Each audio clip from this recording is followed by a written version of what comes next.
Theories about what will happen in the year 2012 are a lot like snowflakes. No two are alike. I've found while doing the research for this presentation that there is in fact a reason that there is so much disagreement among researchers about what is supposed to happen in the year 2012. Let's start with a very common claim that on December 21st, 2012, there will be some kind of alignment with the center of our galaxy. There are two main versions to this part of the theory. One camp says that the alignment will be when the sun rises above the horizon on December 21st, 2012, the winter solstice, that the sun will rise in the middle of the Milky Way Galaxy, thus causing an alignment with the Earth, Sun, and the galactic center. And it does in fact seem to do this more or less. You can verify this with an astronomy program. There are, however, at least two problems with this.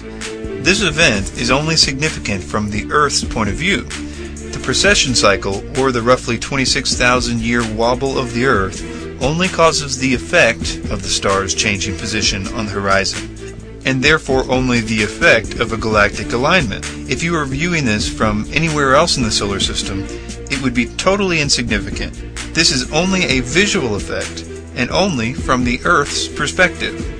And no gravitational force or radiation can be expected from this event, because other than the tilt of the Earth, nothing will be any different than the last few thousand solstices. We will be no closer to galactic center on that day than on any other day. And in fact, we'll be further away from galactic center than we were even when the Mayans made this prediction, which we'll look into here in just a second.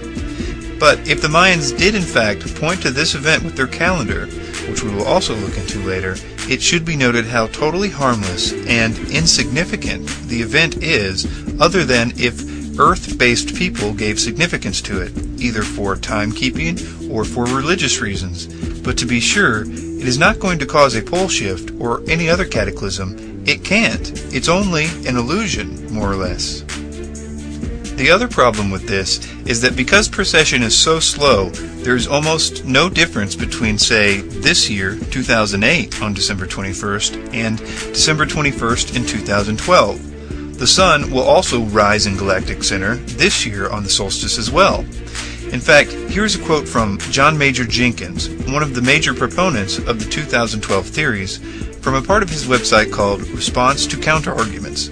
He says, "In the interest of clarity, I will mention that it would be more accurate to say that the alignment occurs in the era of AD 2012 because precession is such a slow phenomena. 50 years on either side of 2012 might be appropriate."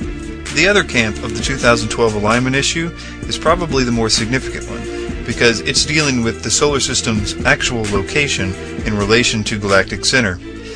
The idea is that our little solar system is moving around the center of the galaxy every 225 to 250 million years or so. And while doing this, it's also moving up and down in a cycle crossing the middle of the plane every 33 million years. So, the question is, are we going to cross that galactic plane in 2012? Not even close. According to the journal Nature and others, there is evidence of crossing this plane 3 million years ago. This would mean that we are moving away from the galactic plane and won't be due to cross for another 30 million years. Not to mention that the margin of error in these calculations is at least 2.1 parsecs, or about 6.5 light years, making images like these completely meaningless. Moving on to the idea of a pole shift. Although many theorists disagree on whether this pole shift will be magnetic or a physical shifting of the crust of the Earth, the reason for this happening in or around 2012 is usually cited as one of the following reasons: planetary alignment, Planet X or Nibiru and its comet's tail, a tremendous sun flare, or an asteroid. The first one is easy enough. There is no planetary alignment on December 21st, 2012. This is what the planets will look like on that date. There is a link on the screen to an online program that you can check this out for yourself too. Let's take a look at some of the Planet X theories. The idea of Nibiru, or Planet X, is traced back to Zecharia Sitchin and his translations of the Sumerian texts, and specifically to his interpretation of VA243 cylinder seal, which he says shows that the Sumerians knew of 12 planets, minus the sun and the moon, which they considered planets, and this would mean that there is another planet. His interpretation of the seal is wrong. The Sumerians have an unambiguous symbol for the sun, a circle with 4 triangles around it, like rays, and squiggly lines between the triangles. That is emphatically not the symbol in the seal. The symbol used in the seal is that of a bright star. This symbol for stars is very commonly used, and this is the symbol that we have in the seal. So even Sitchin's basic premise is wrong. For details on this, and on what the seal actually means, see Dr. Michael Heiser's paper, The Myth of the 12th Planet, a brief analysis of cylinder seal VA243, available at his website sitchiniswrong.com. Sitchin claims that the picture shows Uranus, Neptune, and Pluto too, but the Sumerians didn't have telescopes and therefore could only have known about those planets if aliens told them about their existence. But if aliens told them about those planets, why not about the moons of Jupiter and Saturn, or Saturn's rings? The seal doesn't show any of these features, and the Sumerians thought that the moon and the sun were planets, which they aren't. Certainly aliens would know that the sun and moon are not planets. Sitchin is picking and choosing things in the picture to support his arguments, and ignoring things that don't support it, like the inscription on the seal itself, which has nothing to do with his theory. This isn't science, it's fantasy. It's also wrong. If Sitchin does know about an incoming planet, he didn't get it from his translations. Another argument against Planet X is the absence of any evidence for it. For Planet X to be here in less than a decade, it can't be farther than 1 billion or so kilometers away. Even at that distance, it would be one of the brightest objects in the sky. Remember, tiny Pluto is 5 billion kilometers out and can easily be detected using modern equipment. And Pluto is way smaller than Planet X is supposed to be. Some claim it's because it's hiding behind the sun, and that's why we don't detect it. If it was behind the sun, it would be moving at its fastest point, considering its projected orbit, and it would only be behind the sun for a very short time. There are a lot of claims about Planet X out there, like the observatories being closed down to keep the information from the public, which is not true at all, besides the fact that they would need to confiscate every telescope in the world to keep this secret hidden. There's also been postings of pictures and other so-called evidence of Planet X, all of which have been shown to either be an admitted hoax or a mistake of some kind.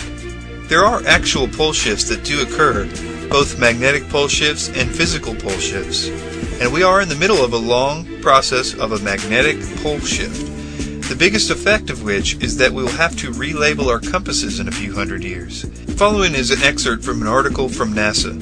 Reversals take a few thousand years to complete, and during the time, contrary to popular belief, the magnetic field does not vanish. It just gets more complicated, says Glatzmeyer. Magnetic lines of force near Earth's surface become twisted and tangled, and magnetic poles pop up in unaccustomed places. A south magnetic pole might emerge over Africa, for instance, or a north pole over Tahiti.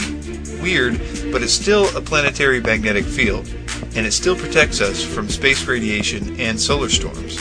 I might suggest that it's ridiculous to pinpoint a specific date, such as December 21st, 2012, for this happening, not just because it's such a slow process, but because the proposed reason, such as a galactic alignment, isn't even true, thus making it a non-issue. The other kind of pole shift is a physical pole shift. Let's first set the record straight that this would require an event of tremendous energy, and that it is not part of any cycle or natural occurrence, and no increasing of solar energy would be enough to cause this. We have actually had a few degree shift of the poles in the past, but not a reversal by any means. It's what's called a true polar wanderer. William Saga, in an article entitled Texas A&M Oceanographer Challenges Plate Tectonics as a Reason for the Pole Shift, says, our data set indicates that this polar shift took place at a rate between 5 and 10 degrees per million years. He said, essentially, it happens within the blink of an eye in terms of geological time. So what this means is that scientists who call this event fast call fast 5 to 10 million years, and that predicting a specific date for this to happen is again ridiculous, especially considering that we are told that the Mayans predicted it